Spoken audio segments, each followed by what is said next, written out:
Donc ça y est, je vois que les premières personnes sont en train d'arriver. Bienvenue à vous, je suis ravie de vous retrouver et avec Elodie. Coucou Elodie. Salut. Donc on va commencer. Déjà, la première chose que j'ai envie de vous partager, c'est qu'on prenne un petit temps juste pour présenter l'alternative urbaine de Bordeaux, puisque voilà, c'est de cet assaut dont on va parler aujourd'hui dans cette interview. Donc très rapidement, l'alternative urbaine à Bordeaux, je précise à Bordeaux parce qu'il y en a une autre à Paris, c'est une association sociale et solidaire qui a un concept très particulier, très innovant. Et donc qui consiste à faire des visites de Bordeaux en dehors des chemins abattus. Donc on est loin des quartiers touristiques classiques. L'idée c'est d'aller visiter des quartiers un peu plus populaires. Et ces visites, elles sont organisées par des éclaireurs, donc qui sont des personnes qui sont éloignées, ce qu'on appelle des personnes éloignées de l'emploi.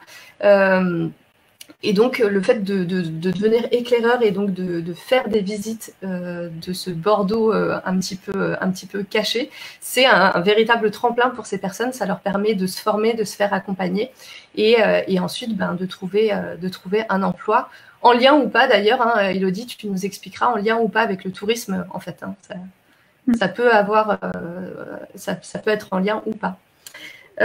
Donc voilà, j'espère que j'ai pas dit de bêtises, Elodie, dans ma présentation de l'alternative urbaine. Non, c'est parfait. C'est comme ça, super. Et donc, je te laisse te présenter, Elodie. Est-ce que tu peux nous dire qui tu es? Ça nous permettra de voir un petit peu pourquoi je t'interviewe aujourd'hui. Donc bonjour à toutes et à tous. Donc j'ai 36 ans, je suis originaire de Bordeaux. Et pour résumer assez vite mon parcours professionnel, en fait, j'ai fait des études à Bordeaux jusqu'au Master 2 et j'ai ensuite travaillé dans la coopération internationale à Paris et puis ensuite en Afrique du Sud. Et j'ai résidé en fait à Johannesburg et à Pretoria pendant 5 ans. J'y ai conduit une thèse en sociologie politique sur la petite classe moyenne noire après l'apartheid. Et c'est à l'issue de cette expérience que je suis revenue rentrer à Bordeaux, dans le quartier de Saint-Michel, que j'avais envie de m'y installer. Et les débouchés étant très, très compliqués dans le milieu de la recherche, c'est ce qui m'a amenée en fait à m'orienter vers l'entrepreneuriat dans l'ESS et à fonder l'association qui porte le projet de l'alternative urbaine sur Bordeaux.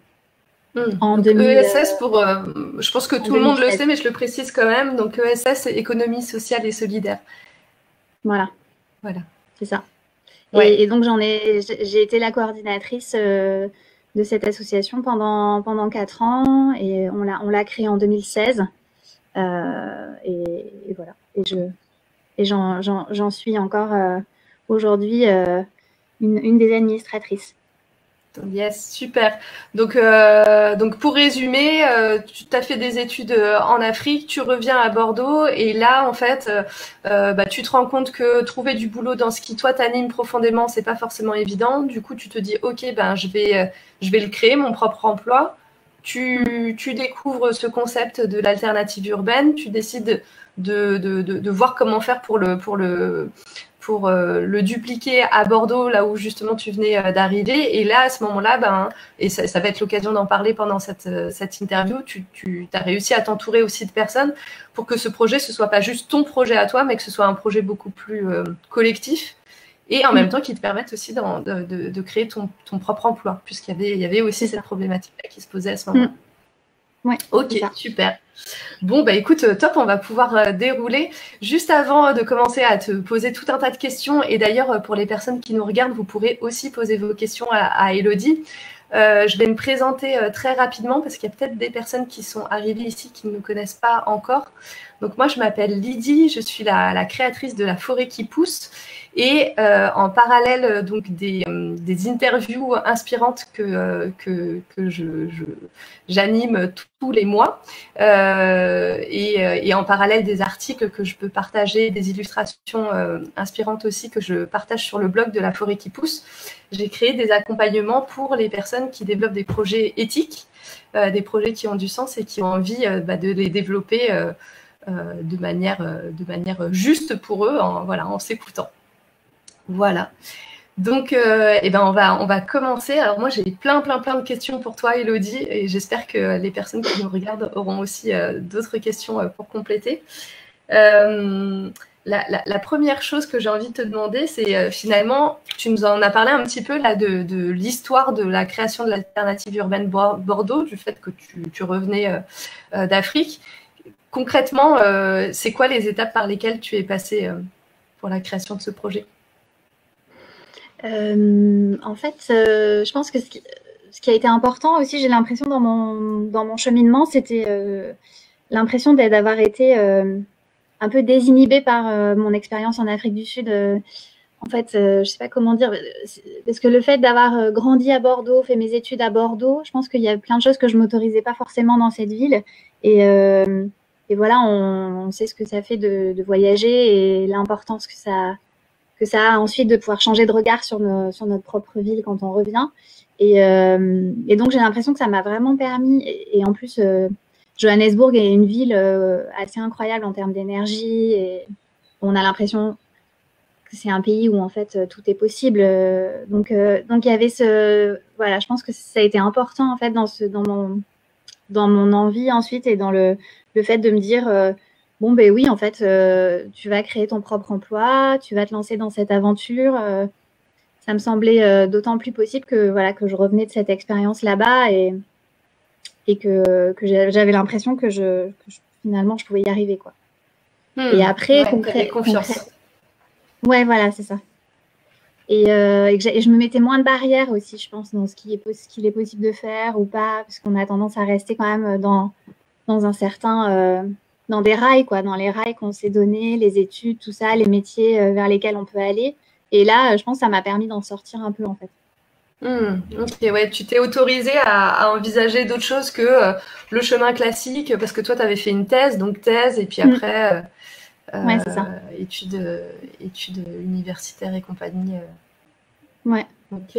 Et après, comme il faut quand même s'assurer un peu et se rassurer, surtout, je pense, j'ai quand même fait une formation de création d'entreprise qui était portée par l'ADI.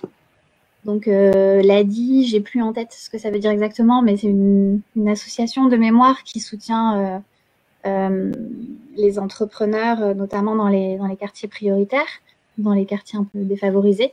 Et ils proposaient une formation gratuite à la création d'entreprises pour les personnes de moins de 32 ans. Donc j'ai fait cette formation qui m'a bien aidée, qui m'a quand même donné les bases de toutes les étapes par lesquelles on doit passer quand on veut créer son entreprise, qu'elle soit, ça pouvait être une entreprise classique ou une association qui est finalement une forme d'entreprise, en fait. Ouais, ok. Donc dès le début, tu as senti que tu avais besoin quand même de t'entourer, de ne pas te lancer toute seule dans cette nouvelle aventure, c'est ça? Oui, c'est ça. Et oui, j'avais vraiment besoin de pouvoir rassembler plusieurs compétences parce que c'est un projet. Quand j'ai commencé à vouloir monter un projet autour du tourisme par l'habitant, mais tout de suite, déjà, cette idée m'a été inspirée par le festival Chahut qui se passe à Saint-Michel tous les étés. Et c'est en faisant l'une de leurs balades qui était animée par un habitant que j'ai eu envie de pousser, en fait, d'aller plus loin. Donc voilà, donc un projet, ça se fait jamais seul, en fait. L'idée même, elle germe parce qu'on est inspiré par d'autres. Et après, c'est en rencontrant Esteban Ansorena, qui est aujourd'hui le président de l'association, et qui animait des balades dans son quartier et qui racontait son histoire et son enfance dans le quartier de Saint-Michel, que en fait le projet a commencé à germer. Et que, voilà. Donc dès le départ, c'est quelque chose de collectif, quoi. Et du coup, le déclic, alors je sais pas si c'est un déclic ou si c'est quelque chose qui était là déjà en fil rouge depuis un moment pour toi, mais le fait que ce soit une association sociale qui a un vrai objectif de réinsertion, comment c'est venu pour toi? C'était évident, c'était... Je pense que ce qui m'anime depuis le début, c'est quand même l'envie de changer le monde ou changer la société, ça c'est sûr. Sauf que quand j'étais plus jeune, j'avais l'impression que ça passait forcément par l'implication dans une ONG ou dans la coopération internationale, parce que ce qui m'avait marqué, c'était les inégalités, l'injustice, plutôt dans des pays en Afrique, etc. Mais en fait, finalement, quand je suis rentrée à Bordeaux, j'ai réalisé que je pouvais aussi faire ça dans ma propre ville et à une plus petite échelle peut-être, et commencer par ça en fait. Et donc, oui, j'avais envie que ce soit un projet qui s'attaque quand même à des sujets qui me tenaient à cœur et aux inégalités sociales en général. Et après, l'idée que le tourisme pouvait être une forme d'insertion, en fait, ça a été vraiment la rencontre avec les fondatrices de l'alternative urbaine à Paris qui m'ont donné cette idée d'associer les deux, en fait. Ok, super. Ok, donc là on a vu finalement les bases de ce projet, que ce soit la partie sociale qui est vraiment importante, et puis aussi toute la partie, on va dire, une autre forme de tourisme qui permet de voir la ville aussi autrement. Et tu l'as expliqué un petit peu tout à l'heure, du coup, dès le début, tu as décidé de te faire accompagner pour pas être toute seule avec ton projet, mais tu as aussi décidé de rassembler des gens autour de toi. Alors, c'est aussi la forme associative qui implique ça, parce que du coup, quand on est dans une association, après, on va créer le CA, le bureau et compagnie. Mais finalement, pourquoi toi, tu as fait le choix d'être sur un projet collectif plutôt qu'un projet entrepreneurial seul ? Je crois que je l'ai même pas vu comme un choix en fait au départ. Je sais pas, c'était pas dans ma culture d'être tout de suite sur un format commercial ou entreprise. Voilà, ayant travaillé plutôt dans la fonction publique, ayant fait une thèse, j'étais quand même très loin de ce que pouvait être un business plan, toutes ces notions-là en fait. Donc l'association, pour moi, c'était un statut qui était évident. Et comme c'était le statut aussi de l'alternative urbaine à Paris, c'est vrai que je me suis pas trop posé de questions en fait. Ok. Par contre, ce qui était quand même intéressant, c'était que à Paris, elles avaient vu cette association comme une association de préfiguration d'une société coopérative d'intérêt collectif. Ok. Et donc j'ai découvert ce statut. Une SIC. Ah, une SIC, ouais, d'accord. Voilà. Ok. Ouais. Et donc ça, je trouvais ça super intéressant. Elles avaient écrit ces statuts dans cet objectif-là, et on a repris la même perspective en fait nous à Bordeaux. Ok, top. Ok, donc du coup, pour résumer, à ce moment-là, c'est évident pour toi. Enfin, t'as un concept, t'as une idée, une direction dans laquelle t'as envie d'aller. Au niveau des statuts, tu te poses pas forcément trop de questions. Il y a quelque chose qui se pose comme un peu comme une évidence et tu te dis bon allez, c'est bon, on y va. Et donc comment tu as fait pour réunir les premières personnes autour de toi pour justement pour composer ce CA? Ben, en fait, j'ai à la fois fait appel à des amis qui étaient déjà là, donc Malia Klein, Caroline Laurent, pour les citer, qui sont encore dans le bureau aujourd'hui, et Hélène Labussière, qui a été la première présidente de l'association et qui était tout simplement mon amie et ma colocataire à l'époque. Donc, en fait, l'idée, c'était d'être aussi très pragmatique et de se dire, comme tu l'as dit, il faut créer un bureau et commençons voilà, avec un petit groupe de personnes qui partagent les mêmes valeurs et avançons à partir de ça. Et à ces amis se sont ajoutées des personnes à qui j'ai parlé du projet et avec qui j'ai senti qu'on allait pouvoir être complémentaires et pouvoir travailler. Et donc ça a été en parlant autour de moi. J'étais comme toi à ce moment-là engagée en tant que bénévole dans le café associatif Le Petit Grain. Et c'est en parlant. C'est là qu'on s'est rencontrés. Voilà, tout à fait. Ouais. Et c'est en parlant aux bénévoles et à la coordinatrice de l'époque que j'ai rencontré Martine Doyeux, qui a été aussi une des membres fondatrices de l'association et qui apportait une connaissance patrimoniale en fait de la ville incroyable, parce qu'elle elle animait déjà des balades, des visites en fait guidées sur des temps de loisirs et voilà, et elle avait une connaissance vraiment incroyable de cette ville.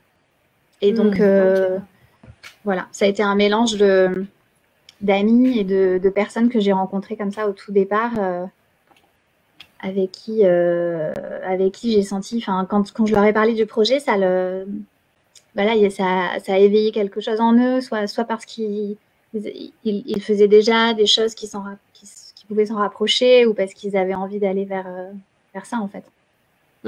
Super, ouais, donc c'est génial. Donc ce que j'entends, c'est qu'il y avait aussi de la complémentarité finalement entre toi, ce que tu pouvais apporter avec ton profil et ton expérience, et puis puisque chacune de ces personnes qui arrivaient pouvait aussi apporter au projet. Ouais, c'est ça. Ouais, c'est ça. Petit à petit, comme ça, on fait des bonnes rencontres et on a l'impression que tout s'aligne et c'est long, hein. C'est une période un peu longue où on y croit à moitié, on en parle. Mais finalement, ouais, j'ai l'impression avec le recul, on a l'impression que ça a été très, très, comment dire, c'est très facile et que finalement, tout s'est bien agencé pour que ça fonctionne, quoi. Ouais. Après, dans la réalité, évidemment, on passe par des phases où on y croit, d'autres phases où on n'y croit plus du tout. Ouais. C'est pas aussi simple que ça, mais... Ouais. Alors on a reçu une première question, une question de Marie qui dit: est-ce qu'à Bordeaux on prévoit aussi, hop, d'ailleurs je peux la mettre normalement la question en tout, à Bordeaux, est-ce qu'il y a une future SIC aussi qui est prévue pour l'alternative urbaine ou pas? Alors je sais pas, est-ce qu'il y a déjà une réponse à ça? Est-ce que c'est oui, non ou... Bah moi je trouve que c'est un horizon intéressant qu'on garde en tête. C'est c'est peut-être pas pour tout de suite parce qu'on un petit peu, on sait que ça demande.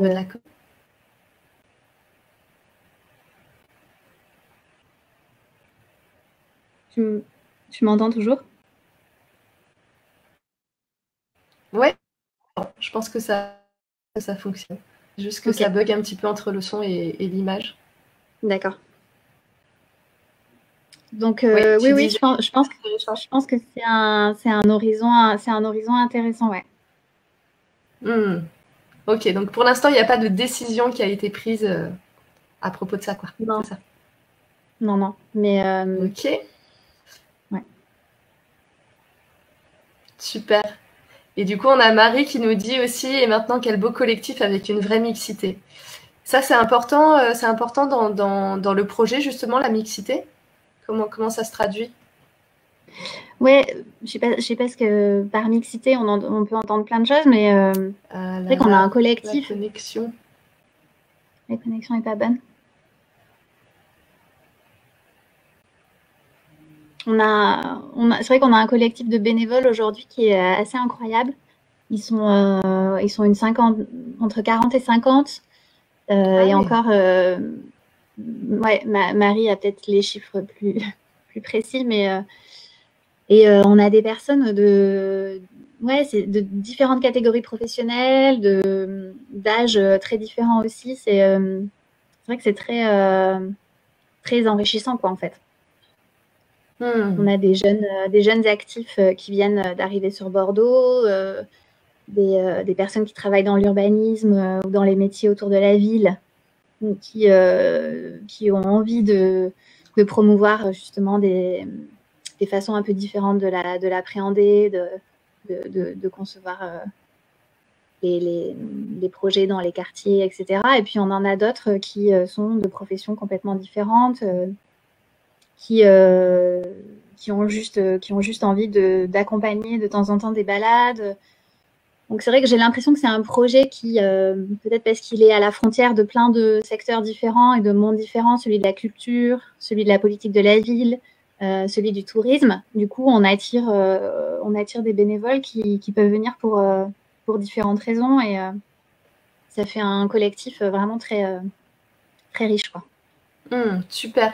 Du coup, là, tu parlais des bénévoles. C'est quoi le rôle des bénévoles, justement, par rapport aux éclaireurs? Est-ce qu'il y a des bénévoles qui sont éclaireurs? Enfin, comment ça se passe? C'est quoi les différents statuts? Non, ce qui nous est vraiment cher depuis le début, c'est justement que, en fait, aucun bénévole n'anime de balade au sein de l'alternative urbaine. Okay. Les bénévoles, ils sont vraiment là sur des missions d'accompagnement à l'insertion, d'accompagnement à l'animation des balades. Et même parfois de formation, c'est-à-dire qu'ils peuvent être intervenants dans la formation de nos éclaireurs. Mais c'est vrai que ça nous est très cher depuis le début de faire vraiment cette distinction-là et de dire à nos promeneurs, ceux qui animent les balades, ce sont des personnes en insertion qui sont rémunérées pour cela, en fait. Donc, c'est pour eux un travail et un tremplin, comme tu l'as très bien dit dans l'introduction. Mais ok, voilà. super. Et du coup, alors, on en arrive à la question du modèle économique. Est-ce que tu peux nous expliquer un petit peu comment ça fonctionne, puisque donc on a ces éclaireurs là qui sont rémunérés pour ces missions. Ils sont aussi formés. Il y a aussi, alors s'il y a beaucoup de bénévoles, il y a aussi le boulot que toi tu occupais jusqu'à présent, qui était donc de coordinatrice. Peut-être qu'il y a aussi d'autres postes. Comment ça se passe au niveau du modèle économique? Ce qui a été très important pour nous, ça a été de nous adosser au départ à une structure d'insertion qui porte les contrats, parce qu'en fait, on parle de contrats avec un petit nombre d'heures par mois, et donc ce sont des contrats qui ne sont pas dans le droit du travail de moins de 20, enfin à partir du moment où on est sur du moins de 20 heures par semaine, normalement on n'a pas le droit de faire des contrats, donc on est obligé de passer par une structure d'insertion qui elle a les agréments pour le faire. Donc déjà dans notre modèle économique, on a ce partenariat avec donc Art33 qui est la structure d'insertion, qui concrètement chaque mois nous facture en fait à nous associations les heures de travail des éclaireurs et un accompagnement socio-professionnel que cette structure met en place. Entre-temps, on a ajouté nous aussi une accompagnatrice socio-professionnelle pour renforcer cet accompagnement, mais déjà le modèle économique de départ c'était celui-là, et après on s'est rendu compte assez vite que c'était intéressant de devenir un organisme de formation, non seulement pour pouvoir développer vraiment une formation assez innovante en fait, qui va faire appel à un comédien, à du théâtre d'impro, qui va faire appel aussi à des partenaires dans la ville comme le musée d'Aquitaine ou le CIAP, le Centre d'interprétation de l'architecture et du patrimoine. Donc ça nous a permis de monter notre programme comme on l'entendait, mais ça nous permet aussi très concrètement d'avoir une source de rémunération assez importante, puisqu'en fait on facture cette prestation de formation à Art33. Et donc aujourd'hui, parce que cet organisme s'est développé, il porte aussi d'autres formations, toujours dans l'objectif de remobiliser des personnes éloignées de l'emploi. Ok, d'accord. Après, est-ce que les personnes qui participent aux visites payent pour faire ces visites? Comment ça se passe? C'est une participation consciente, il me semble. Oui, c'est ça. Après le concept qui était posé à Paris, c'était celui d'un prix libre pour les balades qui sont proposées au grand public. Et ça a été une grande question au départ qui m'était souvent... disons que c'était un concept sur lesquels les personnes étaient un peu sceptiques, le prix libre en fait. De savoir comment j'allais pouvoir faire tenir un modèle économique avec ce prix libre. Finalement, il y a eu des débats aussi au sein du conseil d'administration pendant ces dernières années.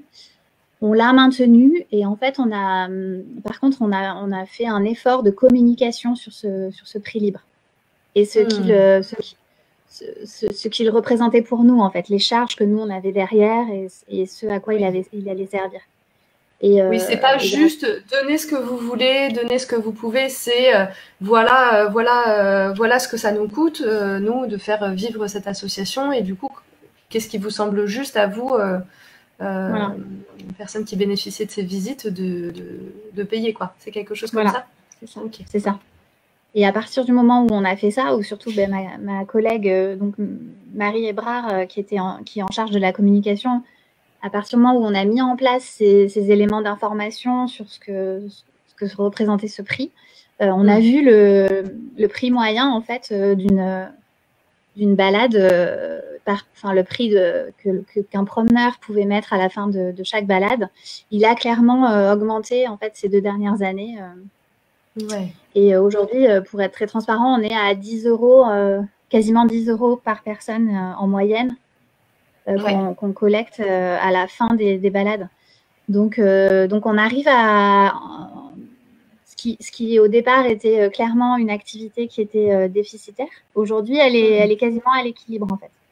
Mais c'est pas sur ces balades grand public qu'on pourra de toute façon arriver à dégager en fait assez de ressources. Par contre, on a développé des balades commandées, donc des balades qu'on destine aux professionnels. D'accord, ok. Voilà.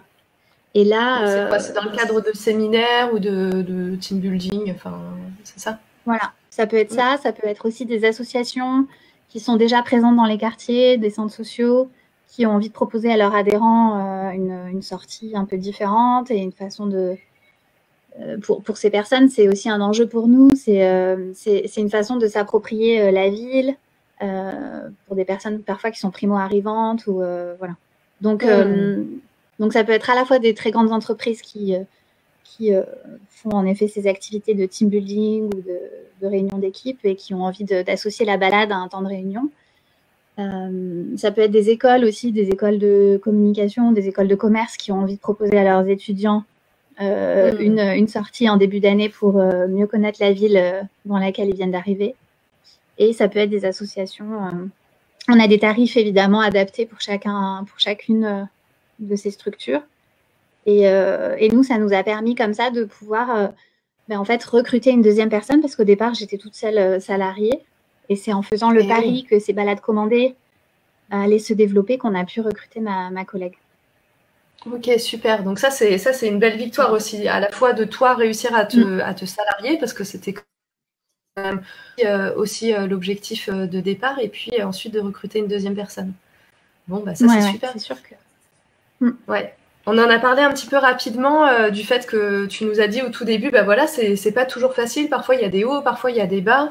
En termes d'organisation, c'était comment pour toi, étant donné qu'en plus, bah toi, tu as eu ton premier enfant qui est arrivé justement pendant que tu étais coordinatrice, puis ton deuxième enfant, ce qui t'a amené d'ailleurs, enfin là on n'en a pas encore parlé, on n'a pas eu encore l'occasion, mais là tu viens juste de quitter justement ton poste de coordinatrice pour aller vers un autre emploi. Est-ce que tu peux nous expliquer un petit peu comment c'était pour toi en termes d'organisation?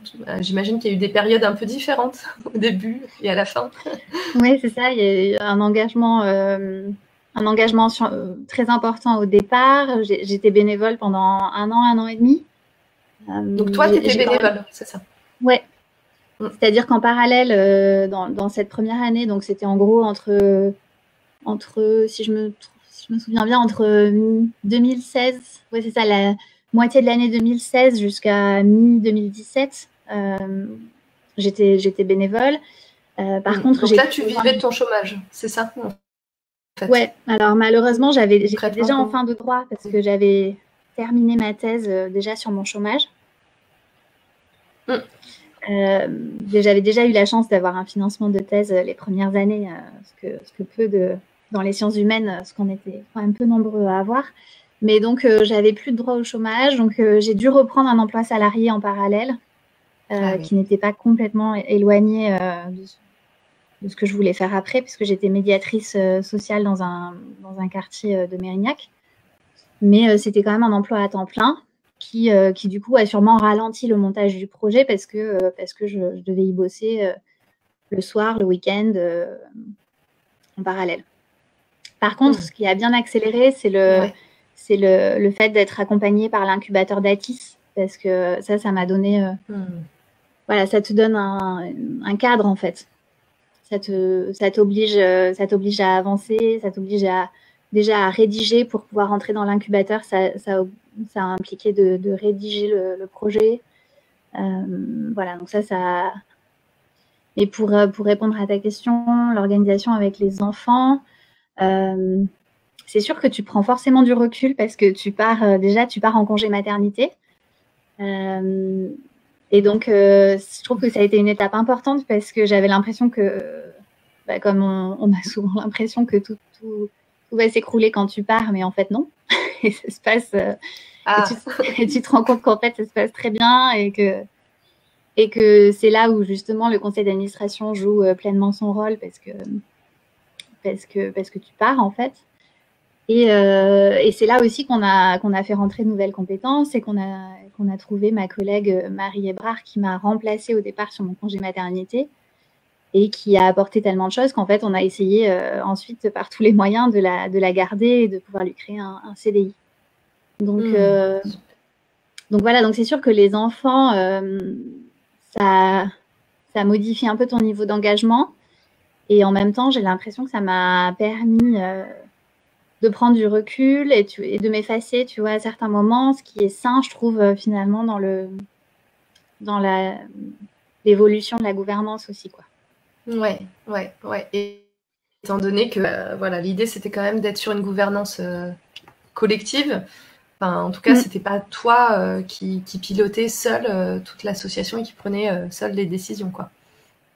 Voilà, c'était pas le but, même si voilà, même si c'est souvent le cas parce que tu as l'impression que tu manques de temps pour toujours associer tout le monde à la décision. Et voilà, c'est des questions que tu connais bien puisque tu accompagnes des porteurs de projets. Mais ouais, ok. en tout cas, j'avais envie d'une gouvernance la plus horizontale possible, même si on n'a pas forcément mis tout. Enfin, on n'a pas forcément travaillé ça autant qu'on aurait pu le faire, mais c'était l'objectif. Ok.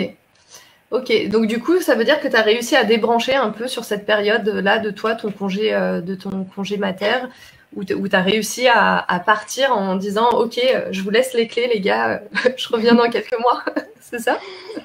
Oui, j'ai quand même suivi, hein. J'ai quand même répondu au téléphone, mais voilà. Non, mais ça s'est bien passé. Et puis après, le fait d'avoir des enfants, ça t'oblige aussi à avoir des journées plus courtes et à déléguer davantage, quoi. Ouais, bah ouais, c'est ça. Ok, top. Et donc du coup, on a commencé à en parler un petit peu de l'organisation. Là, on a parlé de ton organisation à toi en tant que salarié, et puis ensuite salarié jeune maman. Mais l'organisation donc collective, donc de ce que je comprends, il y a une volonté, une envie de partager les prises de décision. Comment ça se passe concrètement? Comment vous vous organisez? Bah, de façon assez classique. C'est pour ça que je te disais qu'on n'avait pas forcément mis en place des outils très qui vont pousser très loin la gouvernance, parce qu'en fait, pour l'instant, on est resté sur une structuration assez classique avec un bureau qui se réunit tous les mois et un CA qui se réunit tous les trimestres.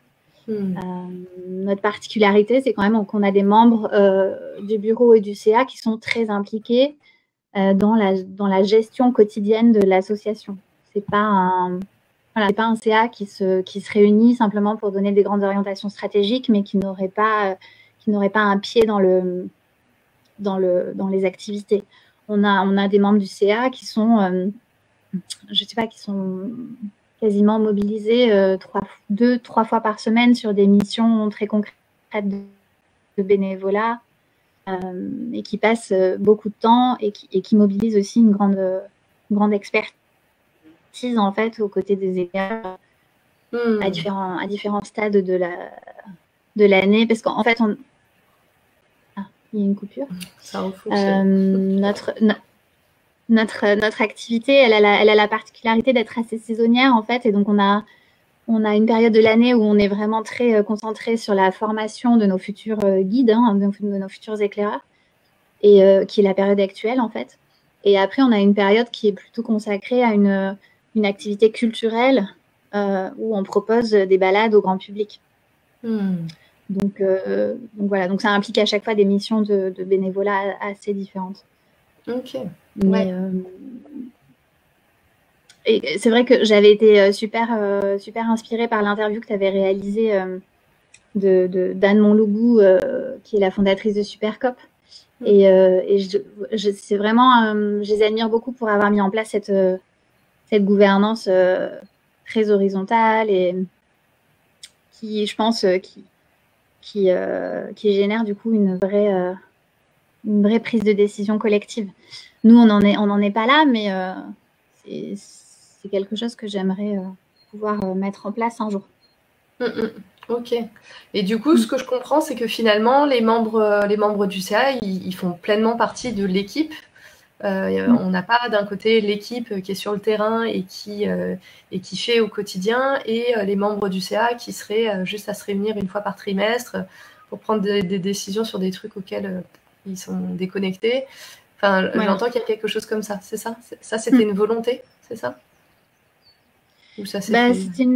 C'était une volonté, et puis ça s'est fait comme ça parce qu'on a la chance d'avoir des des jeunes retraités aussi, faut dire ce qu'est, c'est que les jeunes retraités qui ont encore beaucoup d'énergie et beaucoup de connaissances et de compétences, et du coup, ils ont le temps, en fait, hein, ils ont le temps de s'impliquer et c'est une vraie chance, quoi. Super, ok. Bon, bah ça c'est top. Eh ben, écoute, on arrive progressivement à la fin de cette interview. Je ne sais pas si parmi les personnes qui nous regardent en direct, voilà, vous avez des questions ou peut-être des commentaires, voilà, des choses à partager à Elodie notamment. Voilà, si vous avez envie, c'est le bon moment. Et puis sinon, progressivement, on va arriver vers la fin. Toi, Elodie, est-ce que, si c'était à refaire, est-ce que tu referais tout pareil ou est-ce qu'il y a des choses que tu ferais différemment?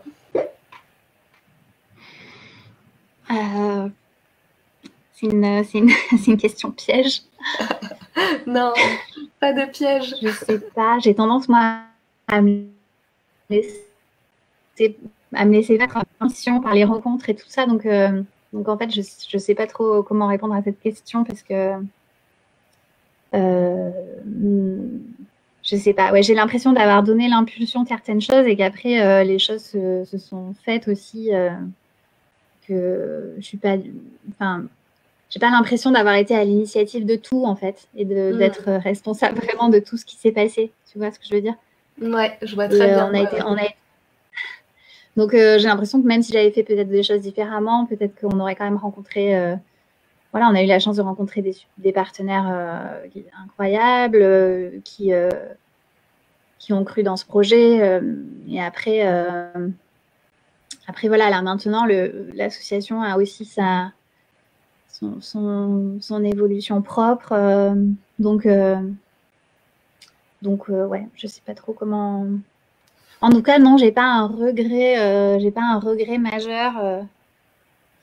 C'est sûr que j'ai appris beaucoup en faisant, donc peut-être que j'aurais aimé être plus sûre de moi au départ, avoir davantage confiance pour peut-être aller un peu plus vite dans le montage du projet, mais bon, on a l'âge qu'on a, on a la confiance aussi en soi qu'on a, donc on fait avec, quoi. Ouais, c'est ça. Ok, super. Et alors, qu'est-ce que tu aurais envie de dire aux personnes là qui nous regardent et qui aimeraient elles aussi, tu vois, créer une association ou associative ou pas, d'ailleurs une structure associative ou pas, en tout cas un projet qui a du sens pour eux et qui leur permet aussi de se créer leur emploi. Ce serait quoi toi le conseil que tu aurais envie de leur donner? Peut-être de pas se mettre trop de barrières sur le statut associatif en se disant parce qu'il y a beaucoup de personnes qui pensent qu'une association ne peut pas faire de bénéfices, ou il y a cette dichotomie un peu ok, association c'est vraiment pour en gros des activités caritatives, et puis l'entreprise ce serait pour tout ce qui est commercial et tout ce qui est rémunérateur. Voilà, je pense que là, on a réussi, nous, à atteindre un modèle économique hybride où on a 50% d'autofinancement aujourd'hui, et on en est fiers parce que ça nous permet d'être plus indépendants par rapport aux subventions qui sont de plus en plus difficiles à aller chercher, en fait. Donc, et je pense qu'il faut aussi assumer le fait qu'on puisse avoir envie de créer son propre emploi avec cette aventure, même si c'est une aventure collective et même si c'est au service de la société, de l'intérêt général. Et donc ouais, ce que je donnerais comme conseil, c'est de voir l'association comme une entreprise, comme une aventure entrepreneuriale, en fait. Et de pas trop se mettre de barrières là-dessus. Et après, de pas hésiter à parler de son projet, parce que je trouve qu'au début, dans les premiers mois, on a tendance à être peut-être un peu timide ou à pas trop avoir envie de dévoiler ce qu'on a dans la tête. Mais en fait, c'est en parlant et en formulant les choses, je trouve, avec des gens autour de nous, que le projet se met en place. Ouais, bah oui, parce que c'est là déjà que tu commences à structurer un petit peu plus précisément finalement c'est quoi ce projet, et puis aussi à trouver des gens qui peuvent venir le co-créer avec toi, ou en tout cas te donner des idées. Ouais.